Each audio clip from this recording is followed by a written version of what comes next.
Tá proibido não gostar de um livro. Não pode. Aparentemente não pode não gostar, não pode levantar um aspecto que não é tão legal de uma obra se alguém já falou muito bem dela. Não pode.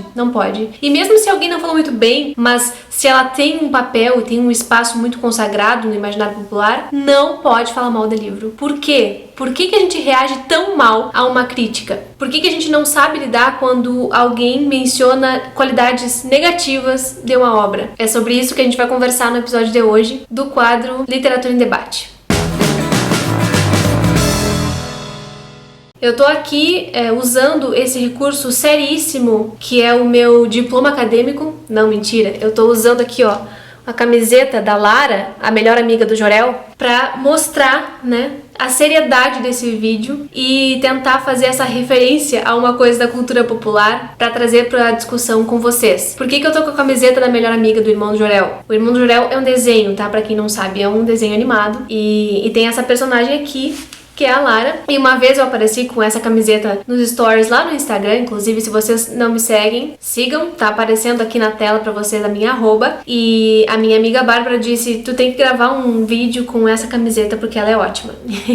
E eu achei ótimo também trazer justamente esse lookinho pra esse vídeo pra desmistificar essa coisa de que a literatura tá num patamar e a cultura popular tá no outro.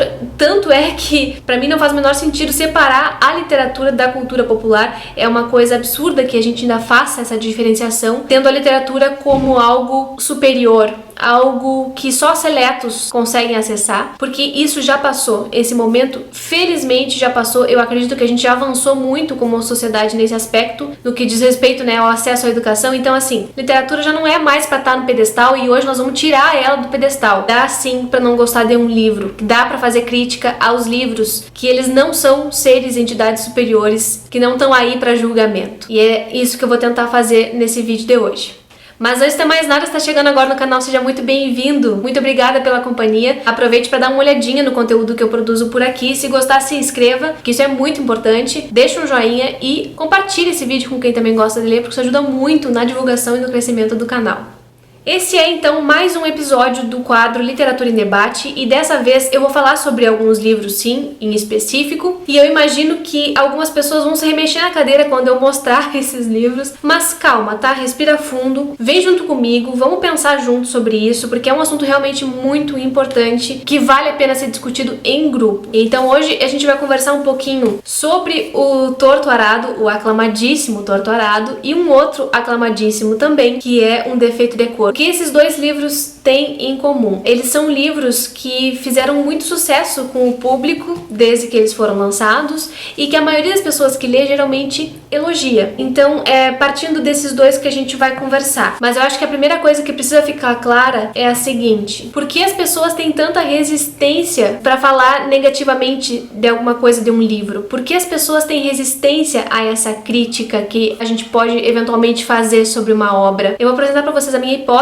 e ela pode estar errada. Eu tô fazendo esse vídeo sem roteiro nenhum, porque eu acho que aqui cabe mesmo essa conversa de uma forma mais intimista, mas eu quero muito ver o que vocês acham sobre isso também. A minha hipótese é de que a gente tem a literatura como algo supremo, algo que, como é objeto de arte, como tem a ver com estética, como tem a ver com alguém que dedicou seu tempo a escrever uma obra e depois publicar essa obra, né? A gente deveria ter um certo distanciamento em relação a ela, porque puxa vida, é uma obra, né? Como que eu vou falar disso aqui de uma forma que não seja de idolatria, né? Porque veja bem, é um livro. Só que, gente, livro é somente um livro. Livros são objetos de estética, são obras de arte também, são formas de entretenimento também, mas eles não passam disso. E muito dessa ideia que a gente tem de que não dá pra falar mal de um livro, me parece que vem desse imaginário popular de que isso aqui tá acima de tudo, tá acima de outras coisas, essa arte tá acima das outras e poucas pessoas têm acesso a ela, tanto quem lê quanto quem escreve. São poucos os números de escritores comparado com, sei lá, qualquer outra profissão, vamos colocar assim. Então, se a pessoa se dedicou e escreveu um livro e publicou esse livro, nossa senhora, a gente vai colocar essa criatura num pedestal. Eu não vou nem me dedicar muito à figura do escritor aqui, porque eu acho que não é o caso. O meu caso o meu problema grande é que as pessoas, por ter a literatura e um livro com tanta consideração assim, elas não aceitam, elas não admitem que a gente aponte um problema ou outro de uma obra, seja a obra que for. Ainda mais quando essa obra caiu nas graças aí da maioria das pessoas. Como que eu vou falar mal de um livro que todo mundo gosta? Como que eu vou falar mal de um livro que, sei lá, meu amigo me indicou e que disse que era muito bom? Como que eu vou não gostar de um livro, sabe? Sendo que ele é bem cotado em todo esse âmbito em que eu me desenvolvo aqui, dos meus amigos, do BookTube, do Instagram literário, enfim. Como que eu vou falar? Ora bem, falando, né? Porque esse é um dos maiores exercícios de pensamento crítico. Esse é um dos maiores exercícios que a gente faz do próprio pensamento, né? Analisar uma experiência estética e dizer se ela foi boa ou se ela não foi boa, mesmo que o livro demonstre algumas qualidades que são importantes para a literatura, como, por exemplo, estar bem escrito, ter boa construção de personagens, ter uma ambientação muito bem feita, enfim. Tem também outras questões que envolvem, né, uma obra ser bem aclamada ou não, como, por exemplo, a sua relevância social. Isso é realmente algo que me pega bastante. Geralmente eu tento ler livros que têm esse clamor aí por alguma questão que incomoda as pessoas da minha época, como, por exemplo, livros que tratam sobre racismo, livros que tratam sobre desigualdade social, que tratam algumas opressões que a gente ainda precisa corrigir. Eu acho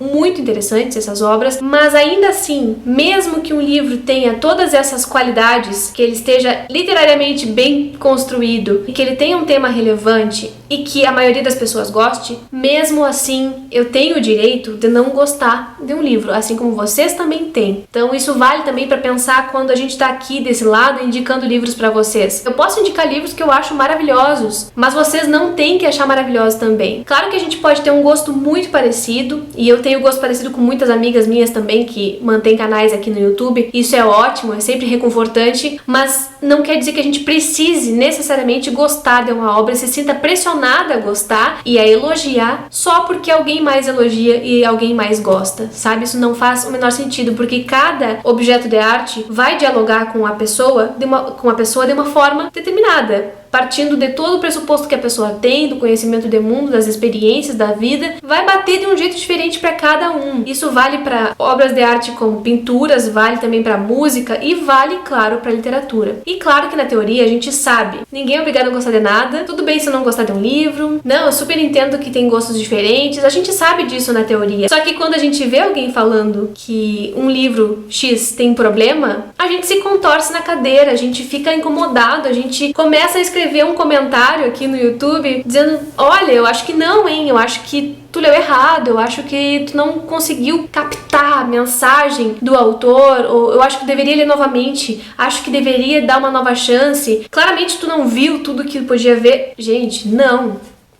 eu sou super a favor de novas chances e de releituras. Eu acho que essa é uma prática muito linda e muito proveitosa e deve ser feita, mas não porque a pessoa leu errado, só se a pessoa tiver vontade de reler por algum motivo ou outro. Não existe essa coisa de ler errado. Todas as leituras têm o seu fundamento, têm o seu porquê. Não tô dizendo com isso que a gente pode interpretar qualquer coisa, e esse assunto para um outro vídeo que eu pretendo fazer mais adiante. Não dá para interpretar qualquer coisa de um livro, mas a tua experiência com a leitura é sempre válida por um motivo ou outro. E se tu não gostou, tá tudo bem também. Tá tudo bem não gostar de um livro. A gente tem que parar com essa coisa da pessoalidade, né, em relação aos livros, como se ao apontar um fator que eu não gostei de uma obra fosse desmerecer toda a obra e fosse desmerecer tudo o que o autor fez nessa obra e o que vem a fazer nas próximas e o que fez nas anteriores. Isso não existe, não é assim que funciona. Apontar essas coisas é mostrar como a gente lê e mostrar o que funciona com a gente e o que não funciona também. Apontar esses dois lados é mostrar que a gente tenta fazer esse exercício mais amplo de leitura e, mesmo que goste de um livro, saber notar as coisas que nele talvez possam ser problemáticas. Aconteceu recentemente quando eu falei de Jane Eyre, de algumas pessoas: ai, mas eu acho que não, me dói quando eu vejo que tu fala assim, mas tudo bem, respeito. Cara, não precisa doer quando a gente ouve ou lê uma crítica a um livro. A gente não precisa ter essa relação pessoal, como se fosse uma ofensa pessoal quando alguém não gosta de uma obra que a gente gosta e vice-versa. Porque a gente tem experiências diferentes e mostrar como elas funcionam de forma diferente, eu eu acho sempre muito válido para o debate. E é por isso que eu digo quando eu não gosto de um livro, ou quando aquele livro não dialoga comigo, ou quando eu gosto, mas ainda assim algumas coisas eu acho que poderiam ter sido feitas de outra forma, ou pelo menos não me convenceram do jeito que foram feitas. E é agora então que eu vou falar de duas leituras recentes que eu tava até então com receio de comentar aqui com vocês, porque eu não sabia como isso seria recebido, mas depois pensei, é meu papel fazer isso também. Não tô aqui só pra ficar exaltando os livros que eu amo de paixão e contaminando vocês com a minha empolgação. Tô aqui também pra ajudar a exercitar esse pensamento crítico, né, que muitas vezes eu mesma não consigo fazer, mas que eu tento a cada leitura nova. Então, por isso, hoje a gente vai falar desses dois livrinhos dessa perspectiva aí. São livros excelentes, muito bem feitos, que demandaram uma pesquisa muito grande. Dois livros que foram basicamente a estreia desses autores negros, uma autora brasileira negra e um autor brasileiro negro também. São duas obras muito queridas por muita gente e que eu li recentemente e eu gostei. Dito isso,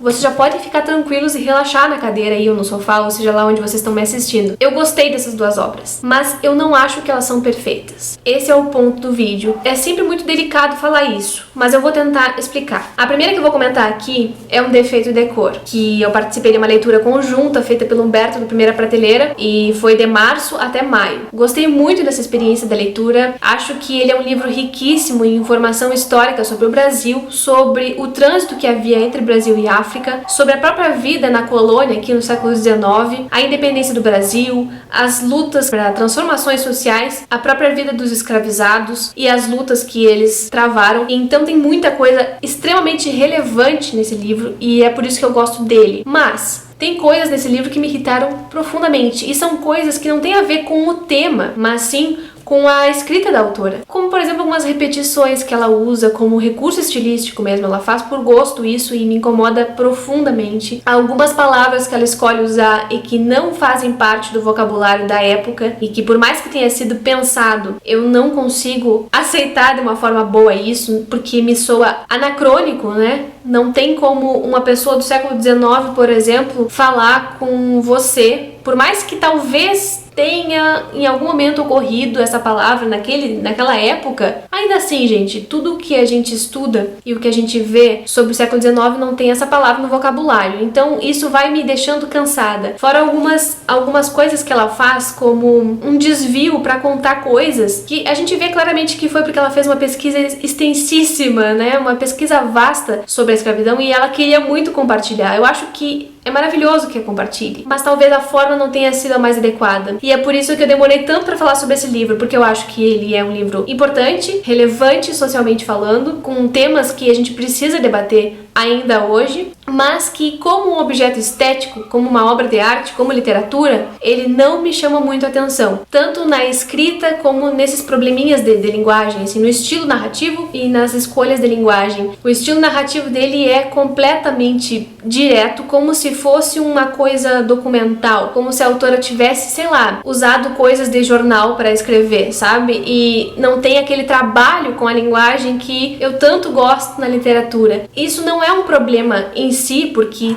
torna a leitura bastante fluida, mas eu fico sempre esperando o encantamento que não vem pela linguagem, sabe? Então, esse é um exemplo perfeito do que eu tô tentando aqui dizer pra vocês. Todas essas coisas que eu aponto como negativas não querem dizer que esse livro é ruim. E apontar essas coisas talvez é mostrar pra vocês algumas outras possibilidades que vocês não tenham visto, ou que outros leitores não tenham visto, talvez. Isso é muito rico. E esse tipo de atitude não deve ser, assim, banida, né, do YouTube, do Booktube, com uma forma mais específica. A gente precisa ter essa disponibilidade de ver outras formas de leitura, inclusive. E o outro livro que eu vou comentar, vocês já sabem que eu tava muito louca pra ler, comprei esse livro esse ano e fiquei, assim, esperando ansiosamente pra ler. E aqui também, não se trata de uma questão de expectativa versus realidade. Tudo bem que muita gente falou que o livro era maravilhoso, perfeito, irretocável. As pessoas usaram esta palavra. Este livro é irretocável. E claro que pode ser irretocável pra alguém que leu e achou perfeito. Pra mim, não. Pra mim, ele não é irretocável. Tem algumas coisas aqui que me incomodaram um tanto. Como, por exemplo, a questão do vocabulário. No outro livro eu falei que me incomodou a linguagem, né? A linguagem anacrônica e a linguagem também pouquíssimo trabalhada. Aqui não é assim. Aqui a linguagem é bem trabalhada, a gente vê que ele procura fazer figuras bonitas e jogos interessantes de sonoridade, inclusive, mas o vocabulário, gente, o vocabulário se repete. E aí eu começo a perceber, se eu percebo que uma palavra se repete, por exemplo, a cada folha, e não é uma repetição, assim, intencional para fazer aquele jogo com o leitor, de chamar atenção para um fato, é simplesmente uma falta de variedade de vocabulário, aí então isso me irrita. E eu vi isso acontecer aqui várias vezes. Mas, sem falar tanto do vocabulário, teve uma outra coisa que me incomodou, que foi o desenvolvimento de uma personagem. Caso vocês não saibam do que trata Torturado, Torturado fala da vida de duas irmãs, filhas de trabalhadores rurais. Todos eles aqui são negros e trabalham numa fazenda em que eles podem ocupar aquelas terras e plantar suas coisas, desde que trabalhem que nem os condenados. Então, basicamente, trabalhar em troca de um lugar para viver. E ali se criam muitas famílias que depois vão se considerar quilombolas, e essas duas irmãs vão apresentando pra gente todo esse cenário, que é muito, muito legal. O livro é dividido em 3 partes. Ele é um livro curto e fácil de ler e envolvente. Acontecem algumas coisas bem traumáticas aqui com as personagens e a gente consegue participar da vida delas por um longo período, desde a infância até a vida adulta. Então é um livro bastante tocante, que fala de uma realidade do Brasil também atual, ao contrário daquele outro, né, que falava do século XIX, porém os dois estão muito ligados nisso, porque o que as personagens vivem aqui são resquícios da escravidão. Então é um livro que traz um tema assim de uma forma muito delicada, mas também muito crua, muito forte. E de um modo geral eu gosto muito dele, mas não achei um livro perfeito. Então, assim, quando eu falo sobre isso, eu não quero deixar vocês sem vontade de ler o livro. Eu quero que vocês leiam, caso ainda não tenham lido, né? Porque eu sei que esse foi super, super lido. Mas que percebam que falar sobre essas coisas que não me agradam tanto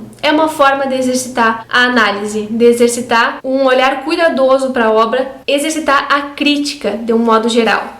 Para finalizar, eu só quero comentar rapidamente a ideia que a gente tem sobre a palavra crítica, e que isso é um dos maiores males que eu vejo no pensamento popular. As pessoas acham que crítica implica só uma avaliação negativa. Isso não é verdade. Crítica é uma análise. É como a gente lê alguma coisa, analisa alguma coisa, observa alguma coisa, e ela pode ser tanto positiva quanto negativa. Eu aprendi isso na faculdade e olha, demorou um tempo para eu associar essa palavra aos 2 aspectos que ela tem, porque a gente, de um modo geral, cresce ouvindo que crítica é negativo, mas não. Crítica é um exercício de análise que pode mostrar um aspecto negativo e um aspecto positivo. Dito isso, a gente tem que parar de ter medo de crítica, né? Não só porque ela pode ser positiva, como também porque ela demonstra esse exercício aí acontecendo. E eu gostaria muito que aqui no BookTube as pessoas perdessem o medo de crítica e parassem com essa história de que não dá pra falar mal de um livro, não dá pra apontar coisas de um livro, porque o livro é maravilhoso por si só, basta ele existir pra ser maravilhoso. A gente pode sim divergir nessas opiniões e a gente precisa falar dessa divergência, porque senão a gente vai estar aqui só concordando, concordando e concordando, e os efeitos dessa concordância ad infinitum é muito nocivo. A gente precisa ter essa contraposição para manter o olhar alerta, para manter a cabeça sempre alerta e a nossa capacidade também de analisar as coisas.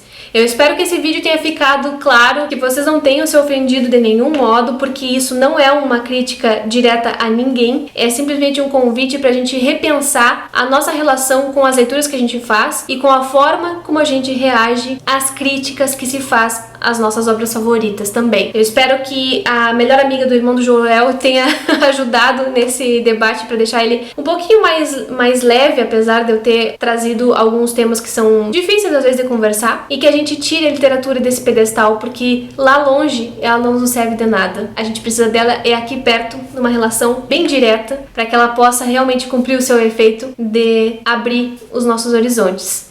É isso. Comentem aqui embaixo o que vocês acharam desse episódio do Literatura em Debate. Eu vou adorar saber a opinião de vocês sobre isso, sobre a nossa ideia de crítica, sobre como a gente se relaciona com os livros. Muito obrigada pela companhia até o final do vídeo e a gente se vê no próximo.